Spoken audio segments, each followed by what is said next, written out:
스가랴서 14장 8절부터 21절까지 교독하시겠습니다. 8절을 제가 먼저 읽습니다.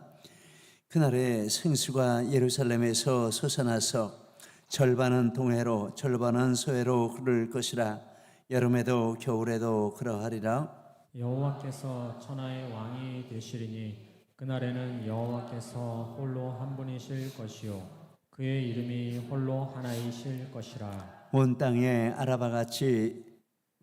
아라바같이 되되 기바에서 예루살렘 남쪽 림몬까지 이를 것이며 예루살렘이 높이 들려 그 본토에 있으리니 베냐민 문에서부터 천문자리와 성 모퉁이 문까지 또 하나님 망대에서부터 왕의 포도주 짜는 곳까지라. 사람이 그 가운데 살며 다시는 저주가 있지 아니하리니 예루살렘이 평안히 서리로다. 예루살렘을 친 모든 백성에게 여호와께서 내리실 재앙은 이러하니 곧 섰을 때에 그들의 살이 썩으며 그들의 눈동자가 눈구멍 속에서 썩으며 그들의 혀가 입속에서 썩을 것이며 그날에 여호와께서 그들을 크게 요란하게 하시리니 피차 손으로 붙잡으며 피차 손을 들어 칠 것이며 유다도 예루살렘에서 싸우리니 이때에 사방에 있는 이방 나라들의 보화 곧 금, 은과 의복이 심히 많이 모여질 것이요 또 말과 노새와 낙타와 나귀와 그 진에 있는 모든 가축에게 미칠 재앙도 그 재앙과 같으리라. 예루살렘을 치러 왔던 이방 나라들 중에 남은 자가 해마다 올라와서 그 왕 만군의 여호와께 경배하며 초막절을 지킬 것이라. 땅에 있는 족속들 중에 그 왕 만군의 여호와께 경배하러 예루살렘에 올라오지 아니하는 자들에게는 비를 내리지 아니하실 것인지. 만일 애굽 족속이 올라오지 아니할 때에는 비 내림이 있지 아니하리니 여호와께서 초막절을 지키러 올라오지 아니하는 이방 나라들의 사람을 치시는 재앙을 그에게 내리실 것이라. 애굽 사람이나 이방 나라 사람이나 초막절을 지키러 올라오지 아니하는 자가 받을 벌이 그러하니라. 함께 있습니다. 그날에는 말방울에까지 여호와께 성결이라 기록될 것이라.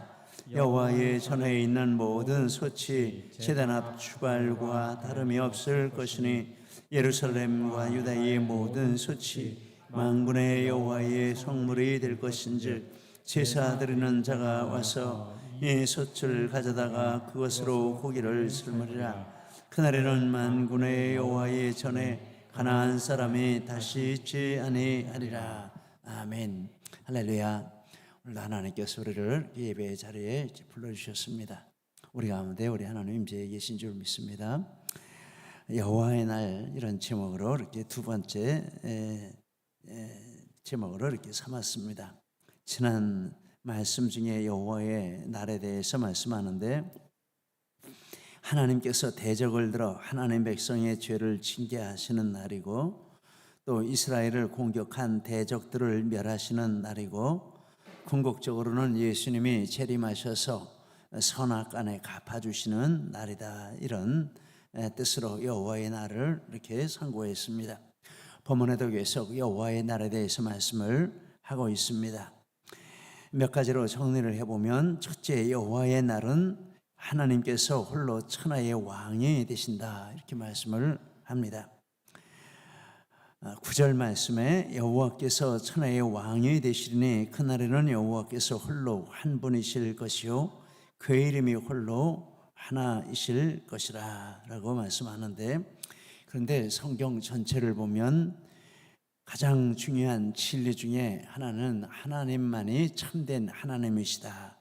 하나님만이 유일한 왕이시다. 이게 성경이 강조하는 진리입니다. 출애굽기 15장 11절에 보니 여호와여 신중에 주와 같은 자가 누구이니까 주와 같이 걸어감으로 영광스러우며 찬송할 만한 위엄이 있으며 기이한 일을 행하는 자가 누구니까. 애굽에 많은 신들이 있었는데 그 신들을 다 하나님이 벌하시고 이스라엘을 출애굽시키시는 경험을 하고 이스라엘 백성이 이와 같이 참으로 하나님만 유일한 왕이시다. 다른 신들 우리가 애굽에서 많이 보았는데 다 가짜고 진짜 신은 하나님이시다. 이런 의미로 하나님 앞에 찬양하는 내용입니다. 디모데전서 1장 17절에 보니 영원하신 왕 곧 썩지 아니하고 보이지 아니하고 홀로 하나이신 하나님께 존귀와 영광이 영원 무궁하도록 있을지어다. 아멘. 바울 사도가 믿는 하나님에 대해서 이렇게 고백하고 있습니다. 영원하시고 썩지 않고 보이지 아니하시고 홀로 하나이신 하나님, 영광과 존귀를 홀로 받으실 하나님, 영원 무궁하게 홀로 받으실 하나님이시다. 이것이 우리가 믿는 하나님에 대한 신앙입니다. 하나님이시다. 그런데 여호와의 날은 바로 그 하나님이 천하에 홀로 한 분 왕이신 것이 아주 분명하게 이렇게 선포되고 나타나는 날이라는 것입니다. 마귀는 사람들로 하나님만이 왕이신 진리를 가리고 자기를 왕으로 섬기도록 이렇게 했습니다. 마태복음 4장 8절 9절에 마귀가 또 그를 데리고 지극히 높은 산으로 가서 천하 만국과 그 영광을 보여 이르되 만일 내게 엎드려 경배하면 이 모든 것을 내게 주리라. 자기를 유일한 신으로 섬기라, 그겁니다. 그 대가가 뭐냐 하면 세상의 사람들이 추구하는 그런 것들을 주겠다라고 합니다. 그런데 다 그것 쫓아가지 않습니까? 권세 준다고 하면 뭐 어디 가서 절 못할 데가 어디 있습니까? 부귀를 준다고 하면 어디 가서 머리 숙이지 못할 데가 어디 있겠습니까? 마귀가 지금 예수님에게도 그걸 가지고 유혹을 합니다. 내가 왕인 것을 인정하라. 그러면 내가 너에게 부귀 영화 권세를 다 주겠다, 이렇게 합니다. 우리는 이게 마귀의 거짓말인 줄을 알고 있습니다. 그런데 이제 이렇게 마귀가 이렇게 하고 있지만 여호와의 날 그날에는 모든 피조물이 하나님만이 왕이심을 인정하고 찬양하게 된다라고 말씀합니다. 빌립보서 2장 10절 11절에 하늘에 있는 자들과 땅에 있는 자들과 땅 아래에 있는 자들로 모든 무릎을 예수의 이름에 꿇게 하시고 모든 입으로 예수 그리스도를 주라시나요 하나님 아버지께 영광을 돌리게 하셨느니라, 이렇게 말씀을 했습니다. 그래서 하나님만이 홀로 유일한 왕이심을 인정하는 방법이 둘인데, 대적들은 두려움에 떨며 절망하며 하나님의 왕이신 것을 인정하고, 하나님의 백성들은 극한 기쁨으로 충만해서 하나님을 찬양하면서 하나님이 왕이신 것을 높여 노래한다라고 말합니다. 요한계시록 6장 15절 이하에 땅의 임금들과 왕족들과 장군들과 부자들과 강한 자들과 모든 종과 자유인의 굴과 산들의 바위 틈에 숨어 산들과 바위 위에게 말하되 우리 위에 떨어져 보좌에 앉으신 이의 얼굴에서와 그 어린 양의 진노에서 우리를 가리라. 그들의 진노에 큰 날이 이르렀으니 누가 능히 서리요. 마귀에게 절하고 부귀 영화 권세 이거 받아가지고 누리던 자들이 지금 이런 절망 가운데 하나님 예수 그리스도가 왕이신 것을 이런 방식으로 이렇게 고백하고 인정한다라는 것입니다. 불행한 일이죠. 무서운 일이죠. 이런 일은 없어야 되는 것이죠. 요한계시록 7장 9절 이하에 보면 반면에 아무도 능히 셀 수 없는 큰 머리가 나와 흰옷을 입고 손에 종려가지를 들고 보좌 앞과 어린 양 앞에 서서 큰 소리로 외쳐 이르되 구원하심의 보좌에 앉으신 우리 하나님 어린 양에게 있도다 하니 모든 천사가 보좌 장로 네 생물 주위에 서 있다가 보좌 앞에 엎드려 얼굴을 떼고 하나님께 경배하여 이르되 하면 찬송과 영광과 지혜와 감사와 존귀와 권능과 힘이 우리 하나님께 세세토록 있을지어다 아멘 하더라, 이렇게 말씀을 했습니다. 마귀에게 속지 않고 이 땅에서도 하나님이 왕이신 것을 선포하는 삶을 살던 성도들이 천국에 가서 진짜 하나님 앞에 왕이신 것을 찬양하는 이런 기쁨을 누리고, 그 외의 모든 피조물들도 하나님 앞에 이렇게 왕이신 것을 찬양한다라고 말씀을 하고 있습니다. 여호와의 날은 하나님께서 홀로 천하의 왕이 되심이 모든 존재들로부터 인정받으시는 날이다라고 하겠습니다.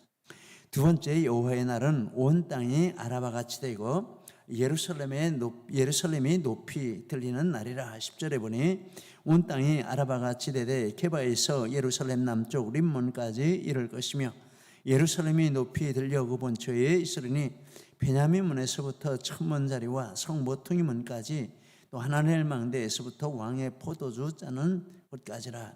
이 아라바라는 지역은 사해 남쪽에서부터 홍해 북쪽까지 이렇게 넓고 또 굉장히 이렇게 큰 이런 평야 지대입니다. 광대한 평야 지대인데 게바 림몬은 예루살렘 주변의 이제 산과 골짜기로 이루어진 이제 이런 지대를 가리키고 있습니다. 그런데 게바 림몬이 아라바처럼 광대한 평지가 된 결과 예루살렘이 높이 들린다 이렇게 말씀합니다. 예루살렘 주변에 있는 것들은 다 이렇게 높은 것은 까지고 낮아지고 낮은 곳은 그 때문에 높아져서 이렇게 평지가 되고 아라바 광야처럼 평지가 되고 그리고 이제 예루살렘만 가만히 있는데 예루살렘이 그 덕분에 이렇게 높이 올려서 가장 높은 곳에 위치해 있는 이제 이런 그림이 그려지는 것입니다. 그래서 예루살렘은 본래도 지금도 예루살렘은 높은 지대입니다. 그런데 이제 주위가 다 그렇게 낮아지고 평야가 되니까 훨씬 높이 들어 올린 것처럼 이렇게 더 높아 보인다라는 뜻이 되겠습니다. 이 말씀에 영적인 뜻이 있는데 예루살렘 주변에 산이 깎여 골짜기를 메워서 평지가 되는 것은 사람들의 마음을 나타내는 것입니다. 교만한 마음이 여호와의 날에 겸손해지고 낮아져서 메시아를 찾는 이것을 가리키는 것입니다.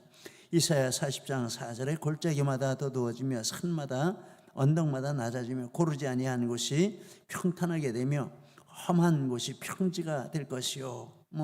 불도저 갔다가 땅을 이렇게 민다라는 뜻이 아니고 사람들의 마음에 이런 심령의 상태를 나타내는 것입니다. 마가복음에 세례 요한이 그 말씀을 인용해서 이렇게 말을 합니다. 그의 오실 길을 곧게 하라. 기록된 것과 같이 세례 요한이 광야에 이르러 제사함을 받게 하는 회개의 세례를 전파하니라고 있습니다. 사람들에게 회개를 촉구하고 그 메시지를 받고 사람들의 마음이 겸손해지고 낮아지고 주님을 찾게 되는 이런 것을 이렇게 그 지대의 이런 모습으로 이렇게 표현을 했습니다. 예루살렘이 높이 들리는 것은 성전이 높이 들린다라는 뜻입니다. 성경이 예루살렘을 말하는 것은 거의 성전을 가리키는 뜻이 되겠습니다. 예루살렘 시 자체를 가리키는 뜻도 간혹가다 있지만 이 성전을 가리키는 의미가 되겠습니다. 그래서 예루살렘이 높이 들린다라는 말은 성전이 높이 들린다 이런 뜻이 되겠습니다. 이렇게 성전이 높이 들리고 사람들이 눈을 들어 이스라엘을 바라볼 때 다 이렇게 성전이 보입니다. 예루살렘의 성전이 보입니다. 그래서 열방이 성전으로 예배하고자 몰려온다 이런 의미가 되겠습니다. 이사야 2장 2절 3절에 만일의 여호와의 전의 산이 모든 산 꼭대기에 굳게 설 것이요 모든 작은 산 위에 뛰어나르니 만방이 그리로 모여올 것이라. 많은 백성이 가며 이르기를 오라 우리가 여호와의 산에 오르며 야곱의 하나님 전에 이르자. 그가 그의 길을 우리에게 가르치실 것이라. 우리가 그 길로 행하리라 하리니 이는 율법이 시온에서 나올 것이요 여호와의 말씀이 예루살렘에서부터 나올 것이라. 아까 크신 주께 찬양 들렸는데 참 좋습니다. 그렇게 하나님 앞에 다 낮아진 마음이 되어서 사람들이 이렇게 성전으로 예배하러 오는 이런 모습을 그렇게 평야가 되는 주변에 있는 높은 곳들이 평야가 되고 낮아지는 예루살렘이 높아지는 이런 그림으로 말씀을 하고 있습니다.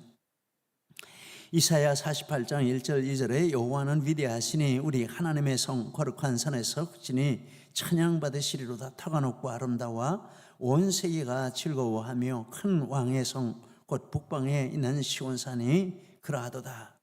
여호와의 날은 하나님이 이렇게 사람들이 하나님 앞에 찬양을 하며 겸손해져서 하나님을 예배하고 하나님께 경배하기 위해서 이렇게 성전으로 몰려오는 이 날이 여호와의 날이라고 말씀을 하는 것입니다. 세 번째, 여호와의 날에는 생수가 예루살렘에서 솟아나서 여름에도 겨울에도 동서로 흐른다. 8절에 그날에 생수가 예루살렘에서 솟아나서 절반은 동해로 절반은 서해로 흐를 것이라.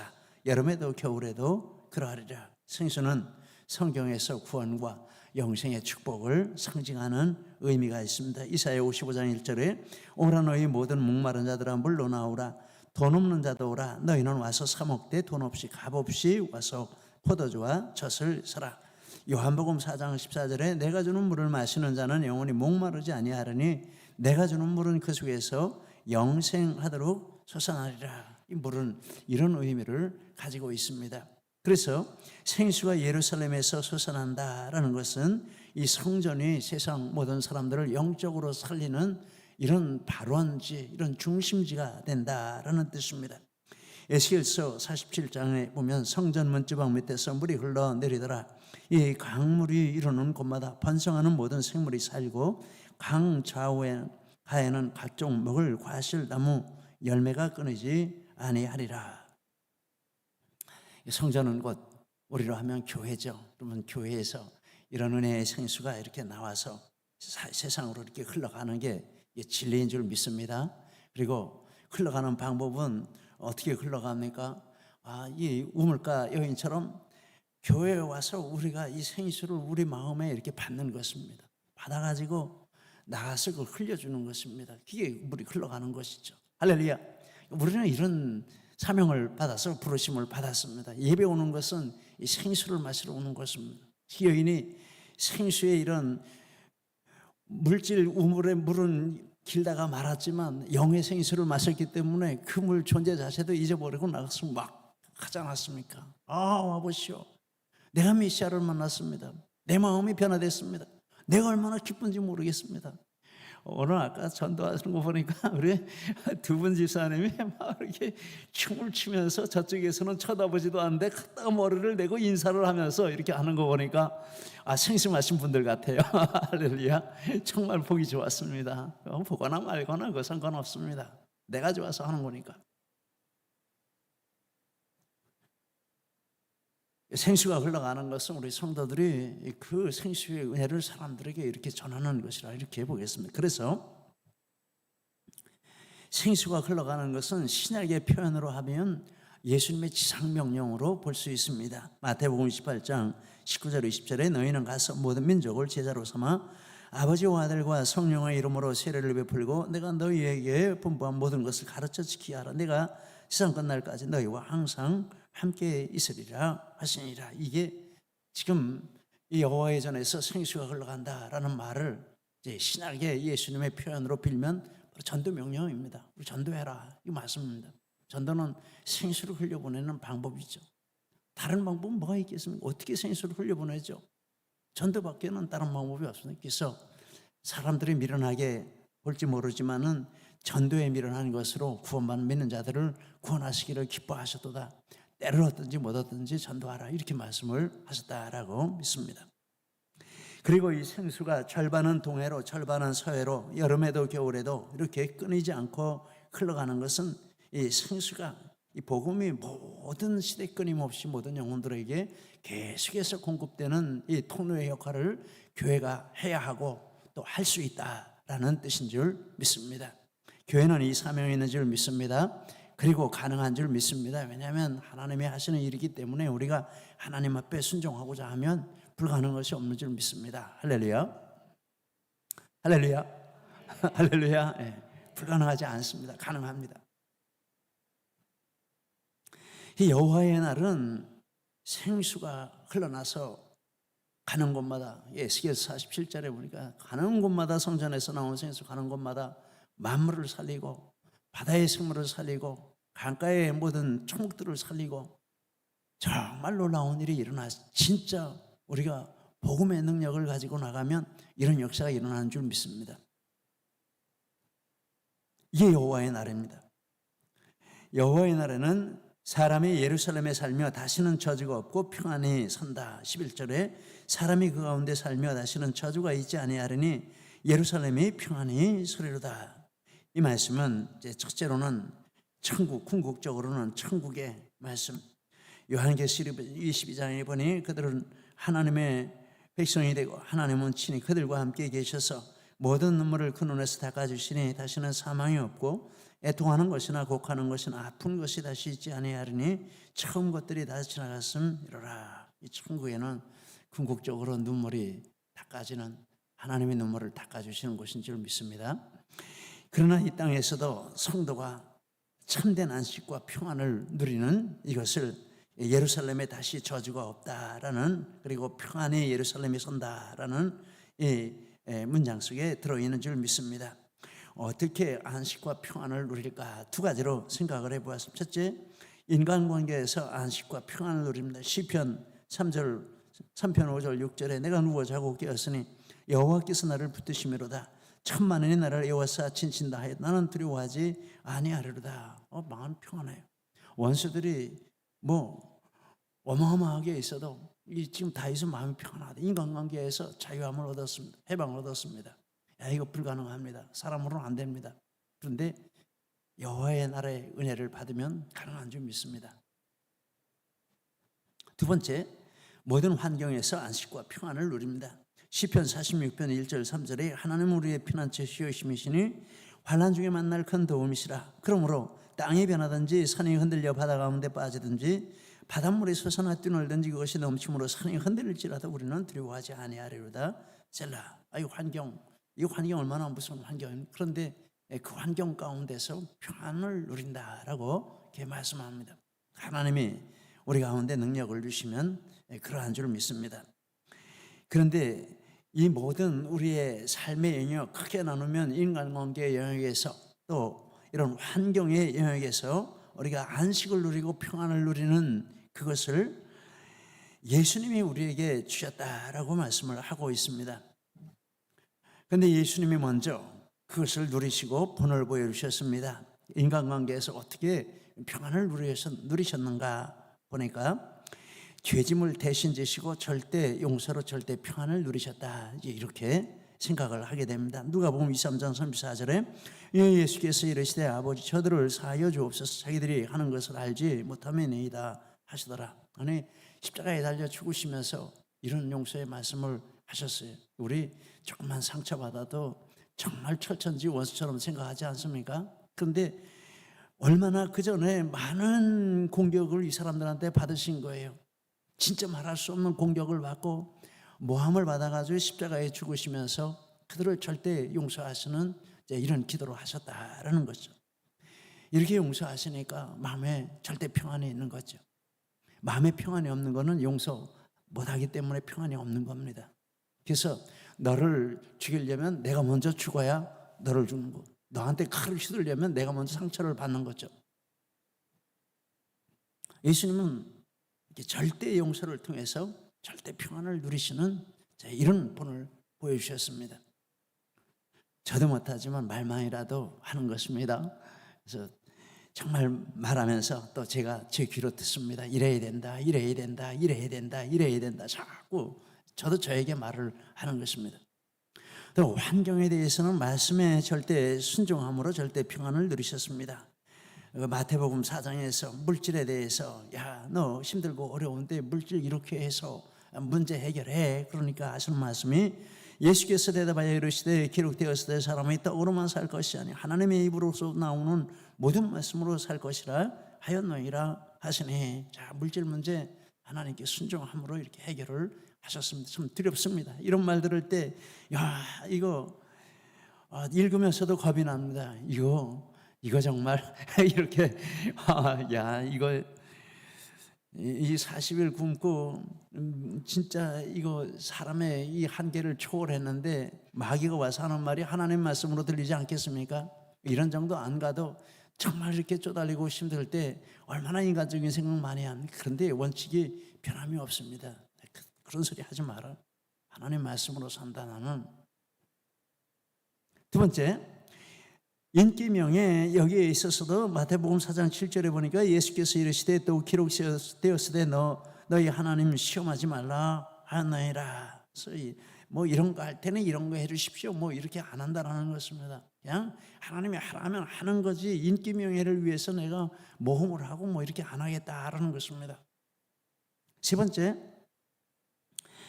예수님은 부권세의 문제에 있어서도 하나님 말씀을 따르셨습니다. 이에 예수께서 말씀하시되 사탄아 물러가라 기록되었으되 주 너희 하나님께 경배하고 다만 그를 섬기라 하였나이라. 마귀가 이거 줄 테니까 나한테 절해, 나를 신으로 인정해. 그런데 말도 안 되는 소리 하지 마라. 예수님이 이렇게 하셨습니다. 그런데 예수님만 그렇게 하신 것이 아니라 예수님께서 그 평안을 우리에게 주신다라고 말씀하십니다. 요한복음 14장 27절 이거 우리 같이 한번 읽겠습니다. 평안을 너희에게 끼치노니 곧 나의 평안을 너희에게 주노라. 내가 너희에게 주는 것은 세상이 주는 것과 같이 아니라. 너희는 마음에 근심하지도 말고 두려워하지도 말라. 그러니까 무슨 평안입니까? 예수님이 가지고 계신 그 평안, 예수님이 누리시는 그 평안을 우리에게도 준다. 나는 A급 평안을 누리는데 너한테는 C급 정도 줄 수 있어. 이게 아니죠. 걱정도 말고 두려워도 말라 라고 하시니까 이게 예수님이 가지고 계신 똑같은 평안을 우리에게 주신다, 이렇게 말씀하는 것으로 볼 수 있습니다. 이게 무엇입니까? 이 평안, 여호와의 날에 저주가 없고 평안이 예루살렘에 선다라는 것이 우리 심령 가운데 이런 은혜가 충만하다라는 것입니다. 두려움이 없습니다. 인간관계의 문제에 있어서 상처 안 받습니다. 할렐루야. 말하면서도 겁이 납니다만 이게 진리입니다. 그리고 이런 환경 문제에 있어서도 하나님 말씀대로 이렇게 나가는 능력이 있습니다. 거기에 매이지 않고 그 위에 서서 그것을 밟고 지나가는 능력이 있게 되는 줄 믿습니다. 우리 한번 경험해 봅시다. 우리 한번 경험해 봅시다. 아멘. 그리고 여호와의 날에는 예루살렘을 치러 왔던 이방 중에 남은 자들이 초막절을 지킨다. 16절에 예루살렘을 치러 왔던 이방 나라들이 중에 남은 자가 해마다 올라와서 그 왕 만군의 여호와께 경배하며 초막절을 지킬 것이라. 예루살렘에 치러 왔던 자들 중에 남은 자는 이방인 중에서 하나님이 택하신 백성이라, 이렇게 보겠습니다. 그래서 그렇게 보면 하나님을 대적하고 교회를 박해하는 자들 중에도 택하신 자가 얼마든지 있을 수 있다. 지금은 원수이지만 시간이 지나면 하나님의 백성이 될 사람들이 그 원수들 중에도, 지금 원수인 사람들 중에도 얼마든지 있을 수 있다. 우리 큐티 말씀이 디모데전서 아닙니까?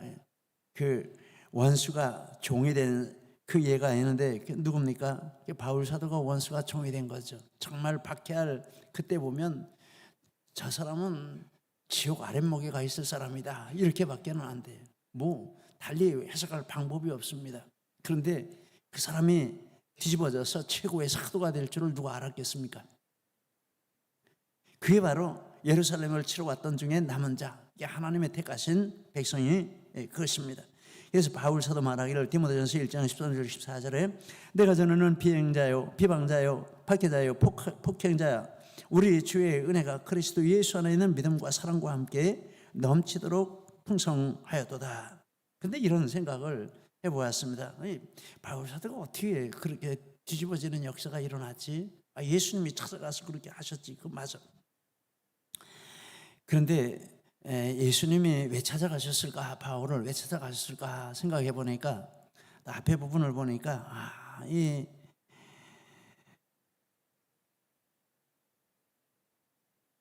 스데반 집사님 때문이 아니냐, 이제 이런 생각을 하게 됩니다. 스데반 집사님이 바울 앞에서 두 가지를 하셨습니다. 하나는 전도했습니다. 사도행전 7장 52절 이하에 보면 이제 너희는 그 의인을 잡아준 자 살인한 자가 되느니, 그들이 이 말을 듣고 마음에 찔려 그 현장에 바울이 있었습니다. 마음이 찔린 거죠. 전도한 거죠. 근데 그때는 전도의 효과가 안 나타나고 거꾸로 나타났습니다. 스데반 죽이는 것으로 나타났습니다. 얼마 안 가서 뒤집어졌습니다만, 첫째는 이 예수님이 이 바울을 이렇게 갑자기 찾아가신 것은 하나님의 차원으로 보면 하나님의 차원이지만 인간의 차원으로 보면 이 스데반이 전도한 그 열매로구나, 이렇게 볼 수 있습니다. 또 하나는 스데반 집사님이 기도한 열매입니다. 바울이 보는 앞에서 한 번은 전도를 했고 한 번은 기도를 했습니다. 어떤 기도했습니까? 예수님이 하는 기도 똑같이 했습니다. 무릎을 꿇고 크게 불러 이르되 주여 이 죄를 그들에게 돌리지 마옵소서, 이 말을 하고 자니라. 누가 들었습니까? 바울이 들은 거죠. 똑같이 바울이 전도하는 말도 듣고 기도해 주는 말도 듣고 마음의 충격을 받았고, 똑같이 예수님도 스데반이 전도하는 말을 듣고 기도하는 말을 듣고 예수님도 똑같이 그걸 들으셨고, 그래서 바울이 회개하게 된 원인, 예수님이 이렇게 지체하지 않고 바울을 찾아가셔서 뒤집어 놓은 역사가 앞에 원인으로 보면 스데반 집사님이 할 일을 감당했기 때문이다, 이런 생각을 해봅니다. 우리도 내 주변에 있는 바울들에게 스데반의 사명을 잘 감당하면 하나님의 일하시는 기회가 될 줄 믿습니다. 저건 바울이니까 나하고 상관없다, 옆에 있으면 내 손에 댄다, 이렇게 생각하지 마시고 내가 스데반이구나 이렇게 생각하시면 되겠습니다. 바울이 있으면 내가 뭐예요? 내가 스데반이에요. 바울이 있으면. 할렐루야. 나는 스데반으로 부르심을 받았다. 위에서 정말 복음을 전해주고 정말 기도해주고. 그들이 와서 어떻게 합니까? 초막절을 지킨다라고 말합니다. 초막절은 이스라엘이 출애굽 후 광야에서 초막에 산 것을 기념하는 절기, 즉 출애굽의 구원과 광야의 보호하심을 기념하는 이런 뜻을 가진 절기입니다. 이방의 남은 자들이 와서 초막절을 지키는 것은 하나님의 백성으로 구원받은 것과 하나님의 보호하심 안에 거하게 된 것을, 거하게 해주신 것을 기념하는 이런 방식입니다. 그런데 이 초막절을 지켜야 구원받은 증거다, 이런 단체가 있지 않습니까? 어디입니까? 바로 신천지 초막절, 장막성전, 초막절, 장막성전, 원래 이름이 깁니다. 그런데 신천지는 초막절을 지켜야 된다, 이런 주장합니다. 초막절을 지키는 것은 구원받은 증거이고 안 지키는 것은 구원받지 못한 증거다. 그런데 자기들만이 초막절을 지키는데, 왜냐하면 자기들만이 구원받았기 때문이다. 그럼 초막절을 안 지키는 자들은 다 구원받았지 못했기 때문에 초막절을 안 지키는 거다. 그래서 초막절 지키는 교회로 와야 구원받는다, 이 그들의 논리입니다. 그들의 논리에 대해서 이렇게 생각을 이렇게 해보았습니다. 여기 보니까 해마다 예루살렘에 와서 초막절을 지킨다고 했는데, 너네들 예루살렘에 해마다 가서 초막절 지켜? 아니잖아. 두 번째, 초막절은 산에 나무를 잘라다 초막절을 짓고 일주일 동안 거기 사는 식으로 지키는 건데 너네 그렇게 해? 아니잖아. 그래서 초막절이라는 말만 갖다 놓고 자기들끼리 집회하는 걸 초막절을 지킨다고. 성경에서 말한 초막절 지키는 방식은 전혀 꿈에도 생각을 안 해요. 예루살렘에 다 가서 거기 예루살렘 산에 가서 나무 잘라다가 예루살렘에 초막을 짓고서는 일주일 동안 지켜야 돼요. 그래야 초막절 지키는 거죠. 그리고 또 하나는 초막절 지켜서 구원받는 것이 아니고 구원은 예수 믿어서 받는 거다. 이거는 분명한 사실 아닙니까? 예수 믿어서 받는 거지 무슨 초막절을 지켜서 구원받냐. 근데 초막절은 같은 날인데 자료를 보니까 그 사람들은 제일 처음에 그 교주가 초막절 지켜라, 그리고 수상절 지켜라. 그런데 초막절은 7월로 이렇게 가리키고 수상절은 9월로 가리켜가지고 초막절하고 수상절하고 분리해서 두 번을 지킨다, 이제 이렇게 자료가 나와 있습니다. 이거 교주가 무지해가지고 이렇게 가르쳤는데 지금 둘러대가지고 원래 하나인 줄 알았는데 나중에 우리가 의미가 있기 때문에 둘로 나눠서 지킨다, 이런 식으로 이렇게 가르친다라고 보았습니다. 초막절 지켜서 구원받는 것이 아니고 예수 믿어서 구원받는 것이고, 그리고 구원받은 증거는 어떤 절기를 형식으로 지키는 그것이 아니고 성결한 삶이라, 이렇게 말씀을 하고 있습니다. 우리 20절, 21절 우리 같이 한번 성경을 보시면서, 저기 안 나와 있습니다. 성경을 보시면서 말라기서 스가랴서 14장 20절 21절 우리 같이 읽겠습니다. 그 날에는 말방울에까지 여호와께 성결이라 기록될 것이라. 여호와의 전에 있는 모든 소치 제단 앞 주발 다름이 없을 것이니 예루살렘과 유다의 모든 소치 만군의 여호와의 성물이 될 것인즉 제사 드리는 자가 와서 이 솥을 가져다가 그것으로 고기를 삶으리라. 그날에는 만군의 여호와의 전에 가나안 사람이 다시 있지 아니하리라. 그래서 예루살렘에서는 성전에 있는 것만 거룩했어요. 그런데 진짜 여호와의 날이 되면 이제 삶 전체가, 삶의 영역 모든 삶 전체가 거룩해서 성과 속을 분별하기가 불가능해진다, 이 말이 그런 뜻이 아니겠습니까? 불가능해져. 진짜 구원받은 증거는 거룩한 삶이라고 말을 하는 것이죠. 하나님께서 우리에게 이런 믿음을 주시고 날마다 이렇게 거룩한 삶을 살고자 하는 믿음과 소망과 힘을 주셔서 오늘까지 거룩한 우리 믿음 생활을 해오게 해주신 줄 믿습니다. 앞으로도 이와 같은 은혜가 우리 가운데 함께 하시고 우리의 모든 날들이 항상 여호와의 날로서 충만한 이런 은혜의 날들이 되시기를 예수님 이름으로 축복합니다.